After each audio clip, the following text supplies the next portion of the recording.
बच्चों का जीवन निर्माण भाग 2 में प्रवेश करते हैं बंधुओं। जय श्री राधे, जय श्रीमन नारायण। बंधुओं, संतति को योग्य बनाने के लिए माता का सुशिक्षित होना परम आवश्यक है। प्रायः देखा गया है कि जिस घर में माता चतुर होती है उसकी संतान भी बड़ी चतुर एवं गुणवान होती है। लड़कियों का जीवन तो पूर्ण रूप से माता पर ही निर्भर है।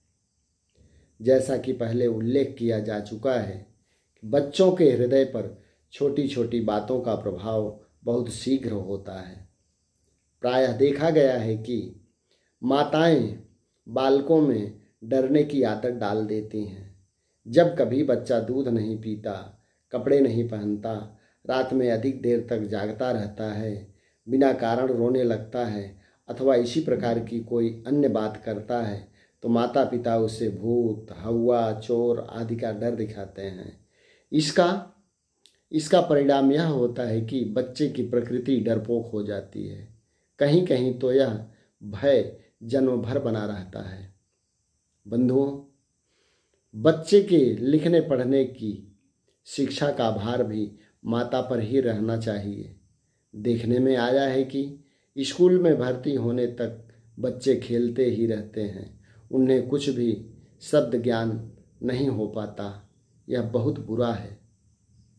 माता पिता को चाहिए कि वे बच्चे को होश संभालते ही मौखिक शिक्षा देना आरंभ कर दें। यूरोप में वस्तु पाठ द्वारा बच्चों को शिक्षा दी जाती है। बच्चे खिलौने के शौकीन तो होते ही हैं, अतएव सुंदर खिलौनों के रूप में काठ या किसी धातु के मोटे मोटे अक्षर बना लिए जाते हैं और उन्हीं को दिखाकर बालकों को वर्ण परिचय करा दिया जाता है।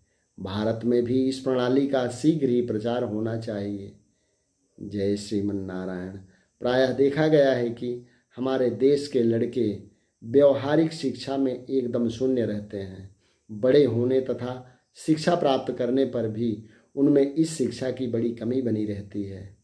इसका दायित्व एकमात्र माता पिता पर है। वे स्नेह बस बच्चे में खराब आदत को घर करने देते हैं। माता पिता देखते रहते हैं कि बच्चा देर तक सोता रहता है, मैले कुचैले कपड़े रखता है, पुस्तकों को फाड़ डालता है, इच्छा आती है वहीं थूक देता है, अशिष्टता से बोलता है, 10 आदमियों के बीच जाने में संकोच करता है, कोई बात पूछी जाए तो नाक में अंगुली देने लगता है तथा जैसे तैसे भागने का प्रयत्न करता है अथवा बड़ों का अनादर करता है, बेमतलब बकता है, बात करते हुए बड़े बूढ़ों के बीच से निकल जाता है, कहने पर भी बात नहीं मानता और मुंह बनाता है, आदि आदि, पर वे उसे कुछ भी नहीं कहते। बंधुओं, परिणाम यह होता है कि उसका स्वभाव वैसा ही बन जाता है और वह जन्म भर बुद्धू या उद्दंड बना रहता है। अतएव माता पिता को चाहिए कि वे निरंतर ऐसी चेष्टा करें कि उनके बच्चे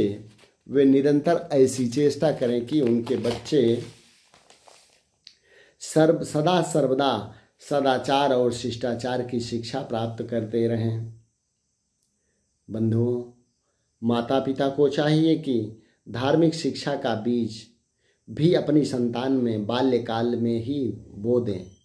इसका सबसे सीधा उपाय यही है कि प्रतिदिन सुबह शाम बच्चों को साथ लेकर कीर्तन करें, भगवत भक्ति संबंधी ललित पद गाएं तथा भगवान के दर्शन के लिए मंदिरों में जाएं।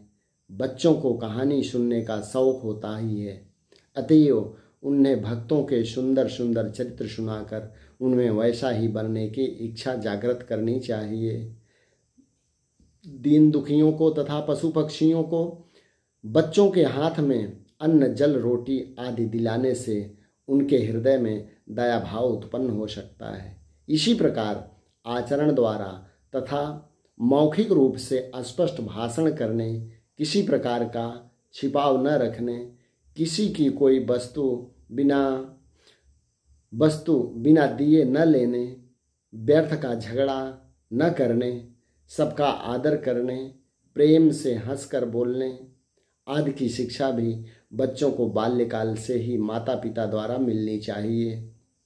बंधुओं, बालकों पर ही परिवार का, समाज का, देश का तथा विश्व का भविष्य निर्भर करता है। अतः उनको शिक्षित करना कितना आवश्यक है, यह बताने की आवश्यकता नहीं है। माताओं को चाहिए कि वे अपने स्वरूप को समझें और अपने कर्तव्य पालन में लग जाएं। एक विद्वान के इन वचनों पर माताओं को सदा ध्यान देना चाहिए। एक अच्छी माता सैकड़ों शिक्षकों के बराबर होती है। वह परिजनों के मन को खींचने के लिए चुंबक पत्थर तथा उनकी आंखों के लिए ध्रुव तारा है। जय श्री राधे, जय श्रीमन नारायण। ओम नमो भगवते वासुदेवाय। ओम नमो भगवते वासुदेवाय, आनंद देवाय, प्रीति देवाय।